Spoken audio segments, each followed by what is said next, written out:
الله دې جنت ورکړي ښځې ښې وي پخوانۍ اباد کورونه وران کړي چې واده شي اوسنۍ اباد کورونه وران کړي چې جنۍ ورسه واده شي شیطانه به شروع کړي دوه درې میاشتې یې وشي د قصده ورته جاړي چې نږدې ورته مېړه شي وایي دا مور او پلار دې سم که ماته وایي لیونۍ اباد کورونه وران کړي چې واده کړي اوسنۍ دا مور او پلار د سم کماله نه راکوي اختیاره پروا مې په چا نشته کور مې شته د مور او پلاره یا ما سره جدا شه چې اوسېږو بار په باره خاموشه څه له ناستې جواب راکه په تادۍ اباد کورونه وران کړي چې واده شي اوسنۍ خاموشه څه له ناستې د نه غواړمه جوابه زما مناسب نه یې که ته زوی د نوابه سرخي پوډر به راوړې راته پړې په کتابه کپړې به لاله راوړې د بازاره جاپانۍ اباد کورونه وران کړي چې واده شي اوسنۍ څه فرق به دې نه وي په کپړو په پیزار کې زه څنګه اریان پرېږدم پلار مور او پلار په لویه لار کې کامیاب به دواړه نه شو چې که یې رالو په ازار کې نصیب به زمونږ نه شي په دنیا کې خوشحالۍ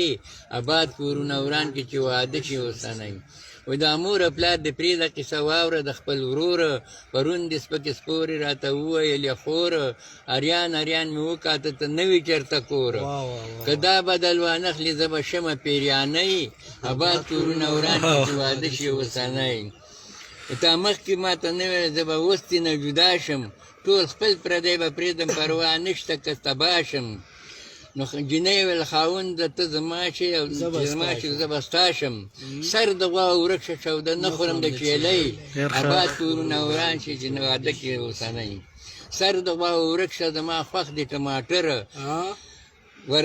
راوړه یې د بازاره پسې زه لکه ټیکټره د سپوره روټۍ نه خورم په پیسو راوړه مټره سپېره تېره به ګرځم په کوڅو کې غرڅنۍ اباد کورونه وران شي چې واده شي اوسنۍ دا ټولې زړې ښځې په خپل کور باندې خفخان کوي دا نوې پالسګرې د خاوند پوره تاوان کوي دا رښتیا خبرې کور په کور کې عزیز جان کوي اوس تنګ شو هلکان د جنکو د دښمنۍ اباد کورونه وران کړي چې واده شي اوسنۍ الله